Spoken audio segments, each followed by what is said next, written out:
Hello everyone, welcome to examination point. आज हम coding और डिकोडिंग में फोर्थ पार्ट पढ़ने वाले हैं, जिसमें हम opposite letter pattern, common pattern और इलॉजिकल पैटर्न पढ़ने वाले हैं। अभी तक में अगर किसी ने फॉरवर्ड पैटर्न से लेकर के पोजीशन पैटर्न तक के वीडियो नहीं देखे हैं तो पहले ये वाले पार्ट के वीडियो देख लीजिए, उसके बाद ये वाले पार्ट के वीडियो देखेंगे तो अच्छे से समझ में आएगा। आज लेटर कोडिंग कंप्लीट हो जाएगा। लेटर कोडिंग कंप्लीट होने के बाद आप लोग को क्या करना है, क्वेश्चन की प्रैक्टिस करनी है। क्वेश्चन की प्रैक्टिस कहाँ से करेंगे, तो टेलीग्राम पर प्रैक्टिस सेट मिल जाएगी, जिसके थ्रू आप लोग क्वेश्चन की प्रैक्टिस कर सकते हैं। जैसे ही क्वेश्चन की प्रैक्टिस हो जाए उसके बाद आप लोग को ये देखना है कि आपकी स्पीड कितनी है, आप कितने टाइम में क्वेश्चन को सॉल्व कर पाते हैं। ये सब अगर आप लोगों को देखना हो तो इसके लिए क्या करना होगा, क्विज देना होगा। तो क्विज के लिंक भी कहाँ पर मिल जाएंगे आप लोगों को, टेलीग्राम पर मिल जाएंगे। तो ये तो इन्फॉर्मेशन की बात हो गई। चलिए अब हम स्टार्ट करते हैं आज के लेक्चर को। अब आप लोग हेडिंग डाल सकते हैं opposite letter pattern. Opposite letter pattern की यदि हम बात करेंगे तो हम यहाँ से समझने की कोशिश करेंगे। यहाँ पर मान लेते हैं ऊपर में कोई भी अल्फ़ाबेट्स है और नीचे में भी जो है कोई भी अल्फ़ाबेट्स है। अब क्या होगा, ऊपर में जो अल्फ़ाबेट्स होगा इसका अपोजिट आपको नीचे में देखने को मिल सकता है। हो सकता है पैटर्न फॉरवर्ड का हो, रिवर्स का हो या फिर क्रॉस का हो। ये जब हम क्वेश्चन सॉल्व करेंगे तो और अच्छे से समझेंगे। फिलहाल हम यहाँ पर ये देखते हैं कि ए का अपोजिट क्या है, जेड है, बी का अपोजिट क्या है, वाई है, सी का अपोजिट क्या होता है, एक्स होता है। यानी कि अब हम क्या करेंगे, ए से लेकर के जेड तक का जो अपोजिट होता है इसका हम कंसेप्ट सीखेंगे। ये कंसेप्ट आप लोग को मैं दो तरीके से बताऊंगा। आप लोग को जो सिंपल लगे वो अप्रोच से आप क्या कर सकते हैं, ए से लेकर के जेड तक का अपोजिट लेटर फाइंड कर सकते हैं। सबसे पहले हम बात करते हैं ए की।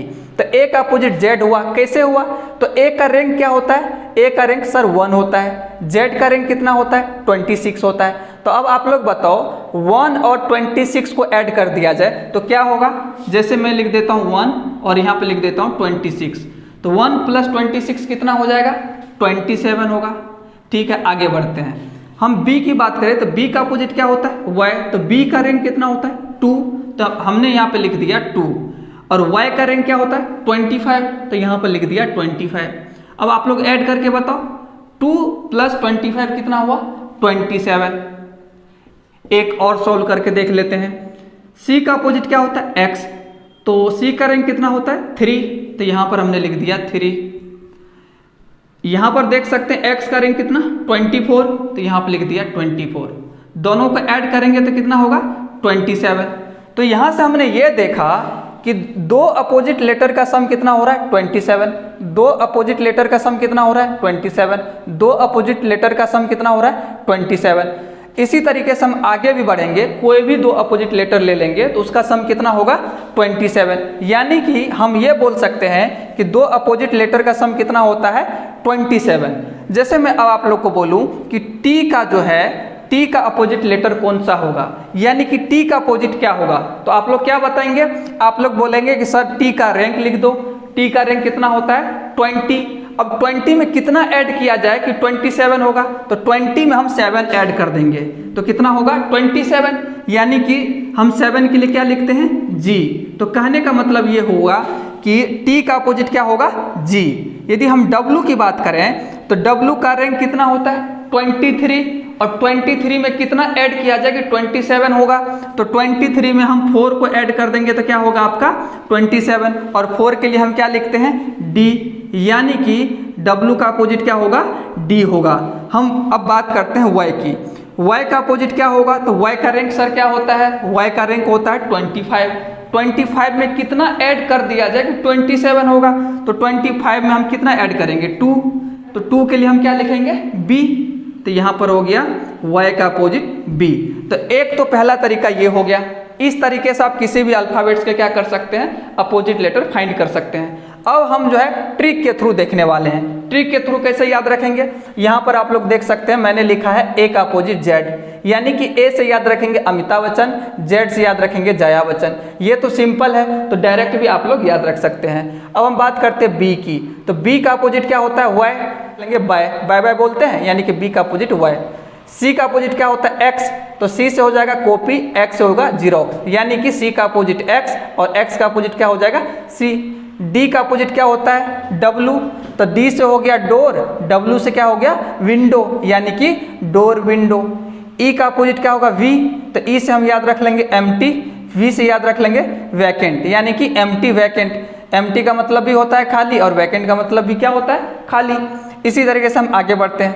एफ का अपोजिट क्या होगा, यू। तो एफ से हो गया फेयर, यू से हो गया अनफेयर। कई बार हम बोलते हैं ना फेयर अनफेयर, तो ये हो गया। अब हम जी की बात करते हैं, तो जी से याद रख लेंगे ग्रुप, टी से याद रख लेंगे तड़ी, यानी कि ग्रुप तड़ी। एच की बात करेंगे तो एच का अपोजिट होगा एस, यानी कि एच से हो गया हाई, एस से हो गया स्कूल, यानी कि हाई स्कूल। आई का अपोजिट आर, तो आई से हो गया इंडियन, आर से हो गया रेलवे, यानी कि इंडियन रेलवे।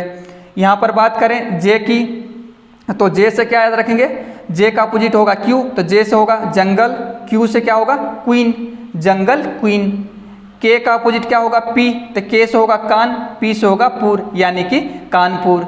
एल का अपोजिट ओ, तो एल से होगा लाइट, ओ से हो जाएगा ऑफ, यानी कि लाइट ऑफ।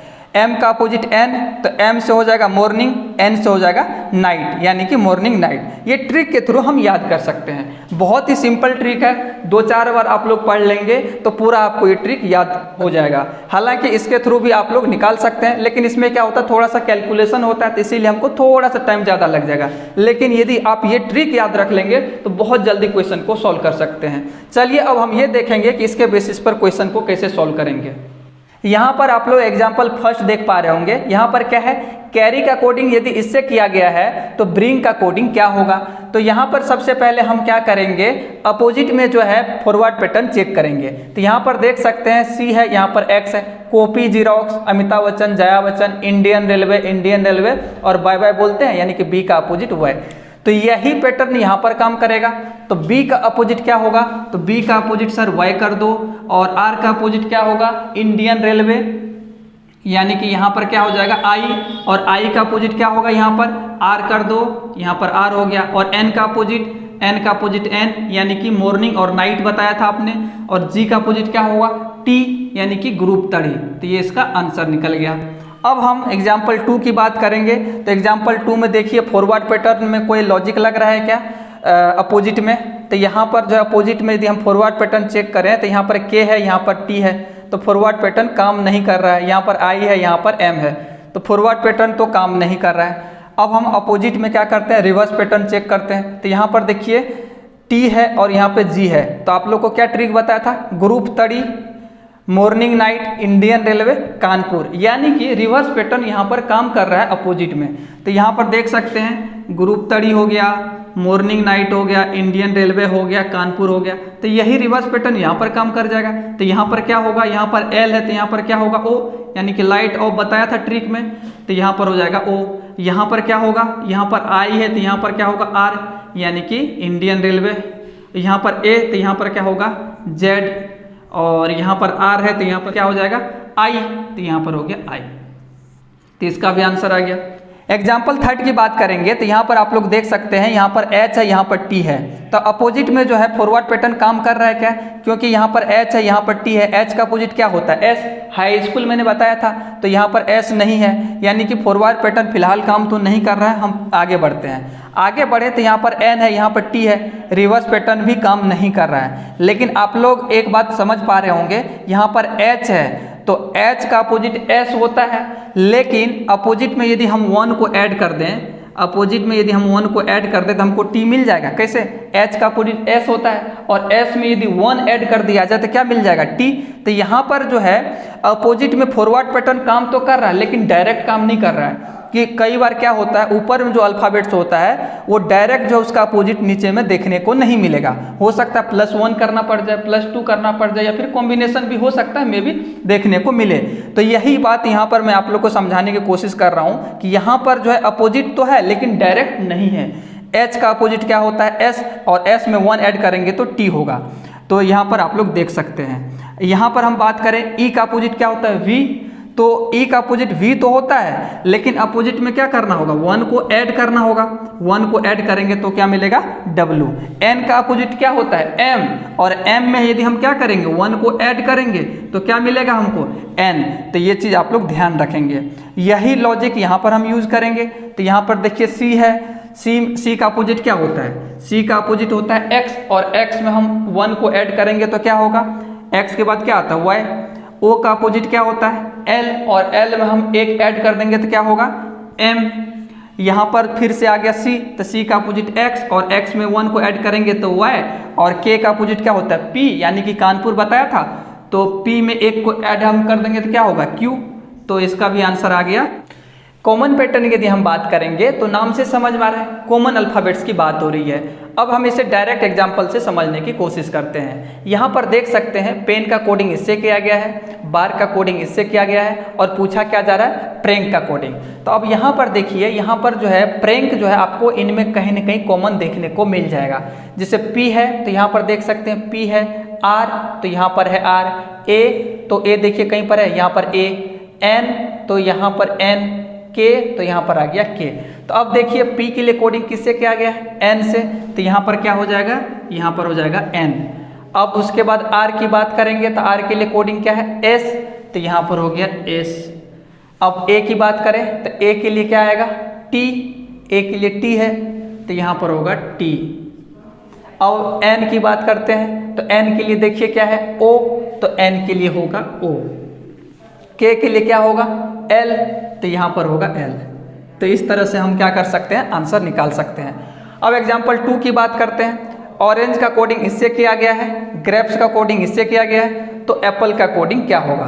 अब देखिए A है तो A के लिए कोडिंग किससे किया गया है X से, तो यहाँ पर होगा X। P है तो P के लिए क्या है, P कहीं पर है क्या P है, P के लिए R है तो यहाँ पर होगा R, है ना। फिर से P है तो यहाँ पर फिर से R। L तो L के लिए देखिए क्या है, यहाँ पर कहीं L है क्या, यहाँ पर L है तो L के लिए क्या होगा S, तो यहाँ पर हो गया S। E की बात करें तो E देखिए कहाँ पर है, तो E देखेंगे तो यहाँ पर E है और यहाँ पर भी है, दोनों जगह कॉमन है, यानी कि E के लिए क्या है V, तो इसका भी आंसर निकल गया। तो इस तरीके से जो है हम कॉमन पैटर्न के क्वेश्चन को सोल्व कर सकते हैं। इलॉजिकल पैटर्न की यदि हम बात करेंगे तो इसे हम डायरेक्ट एग्जाम्पल से समझने की कोशिश करते हैं। यहाँ पर देख सकते हैं कि इसका कोडिंग यदि इससे किया गया है तो इसका कोडिंग क्या होगा। अब इसमें कोई भी पैटर्न अप्लाई करके देखेंगे, कोई भी लॉजिक लगा कर देखेंगे तो ये लॉजिक नहीं लगेगा। फिर आप लोग बोलोगे कि क्या सर हम इसे सॉल्व नहीं कर सकते, तो इसमें हम क्या करेंगे, इसमें देखिए कि यदि हम इसको उल्टा करके पढ़ते हैं, यहाँ पर क्या EAST, ईस्ट का मतलब क्या पूरब, उल्टा पढ़ने पे क्या हुआ पूरब, तो यहाँ पर उल्टा पढ़िए तो यहाँ पर उल्टा पढ़ेंगे तो WEST क्या होगा पश्चिम, यानी कि ईस्ट है, ईस्ट का अपोजिट क्या होता है पश्चिम। कब हुआ है जब उल्टा पढ़ा इसको तब, यहाँ पर भी उल्टा पढ़ा तब। तो यहाँ पर जो है उल्टा पढ़ने पे जो है क्या हो रहा है, ये ईस्ट का पूरब है तो यहाँ पे क्या हो रहा है वेस्ट का पश्चिम।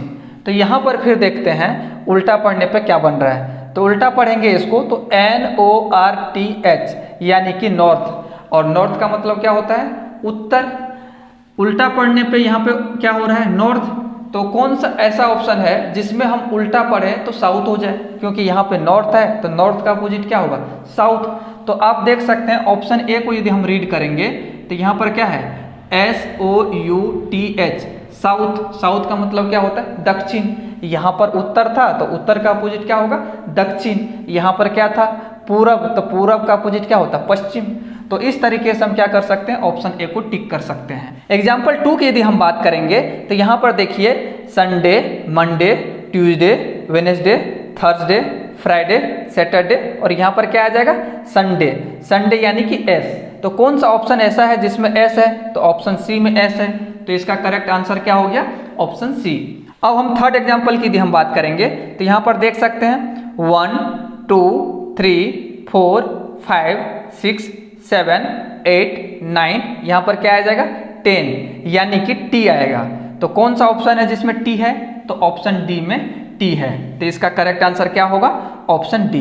तो इस तरीके से जो हम इलॉजिकल पैटर्न के क्वेश्चन को सॉल्व कर सकते हैं। तो आप लोग को परेशान नहीं होना है इलॉजिकल पैटर्न के क्वेश्चन को देख करके, क्योंकि ये एक ऐसा पैटर्न है जिसका कोई प्रॉपर लॉजिक नहीं होता है। देखते से क्वेश्चन सॉल्व हो जाए, देखते से क्वेश्चन क्लिक हो जाए तो बहुत अच्छी बात है। अदरवाइज आप लोग क्या कर सकते हैं, यहाँ से जो पहले यानी कि ये 7वां पैटर्न है, इससे पहले मैंने आप लोगों को 6 पैटर्न पढ़ाया है। 6 पैटर्न पे अच्छे से प्रैक्टिस करनी है और वही 6 पैटर्न के बेसिस पर आपको क्वेश्चन देखने को मिलेगा। यहाँ से जो कभी कभी क्वेश्चन देखने को मिलता है, इसीलिए आप लोग को परेशान नहीं होना है। हालांकि ये जो एग्जांपल मैंने आप लोग को बताया है बहुत ही सिंपल लग रहा होगा कुछ लोगों को, हो सकता है, लेकिन कई बार जब एग्जाम में क्वेश्चन सॉल्व कर रहे होंगे इस टाइप के, तो वहाँ पर हो सकता है कि माइंड में क्लिक ना हो, क्योंकि वहाँ पर बहुत ज़्यादा प्रेशर होता है। तो उस केस में आप लोग को ये नहीं सोचना है कि ये टॉपिक हमने पढ़ा है तो हमसे क्वेश्चन सॉल्व होना ही चाहिए, आप लोग को आगे बढ़ना है। कई क्वेश्चन ऐसे होते हैं जो स्किप करने वाला होता है, हो सकता है कि टाइम ज़्यादा लग जाए, क्योंकि हम टाइम का ही तो मेन इसमें खेल होता है। तो आप लोग को इन बातों का ध्यान रखना है। तो इसीलिए इलॉजिकल पैटर्न को लेकर के परेशान नहीं होना है, देखते से क्लिक हो जाए तो अच्छी बात है, अदरवाइज आप लोग आगे बढ़ सकते हैं। अब आप लोग को एक बात और बतानी है, पहले मैंने आप लोग को बताया था कि जब हम सातों पैटर्न पढ़ लेंगे उसके बाद हम ये देखेंगे कि सबसे पहले कौन सा पैटर्न को अप्लाई करना चाहिए लेटर कोडिंग के क्वेश्चन सॉल्व करने में। तो यहाँ पर आप लोग देख सकते हैं मैंने सीक्वेंस में सातों पैटर्न को लिख दिया है। आप लोग क्या करेंगे, जब लेटर कोडिंग के क्वेश्चन आ जाए तो सबसे पहले ये 3 पैटर्न को अप्लाई करके देखेंगे, पोजीशन, अपोजिट और कॉमन पैटर्न। ये 3 पैटर्न से क्वेश्चन सॉल्व हो जाए तो बहुत अच्छी बात है, यदि सॉल्व नहीं हो तो फिर आप लोग forward, reverse, cross pattern check कर सकते हैं। अब आप लोग बोलेंगे कि क्या सर फॉरवर्ड पैटर्न ज़्यादा डिफिकल्ट है? ये भी सिंपल है। हाँ, फॉरवर्ड पैटर्न भी सिंपल है। जब 1 का लॉजिक लग रहा हो, 2 का लॉजिक लग रहा हो तो देखते से आप क्वेश्चन सॉल्व कर लेंगे। लेकिन कई बार क्या होता है कि यहाँ पर कैलकुलेशन ज़्यादा हो जाता है, लेंदी हो जाता है, इसी वजह से टाइम ज़्यादा लग सकता है। हालांकि कुछ स्टूडेंट ऐसे भी हो सकते हैं जो देखते से क्वेश्चन सॉल्व कर लेंगे, इनमें से कोई भी पैटर्न आ जाए तो। लेकिन क्या होता है कि ये सब प्रैक्टिस पे डिपेंड करता है। ये कोई ऐसा रूल नहीं है कि सबसे पहले आपको पोजीशन पैटर्न ही चेक करना है, उसके बाद अपोजिट लेटर चेक करना है। फिर भी यदि हम एक अप्रोच की बात करें तो इस सीक्वेंस में आप लोग चेक करके क्वेश्चन को सॉल्व कर सकते हैं। तो मैं अब उम्मीद करता हूं कि आप लोगों को जो है लेटर कोडिंग अच्छे से समझ में आ गया होगा। तो अब आप लोग जो है प्रैक्टिस कर सकते हैं। तो आज के लिए इतना ही, मिलते हैं नेक्स्ट वीडियो में।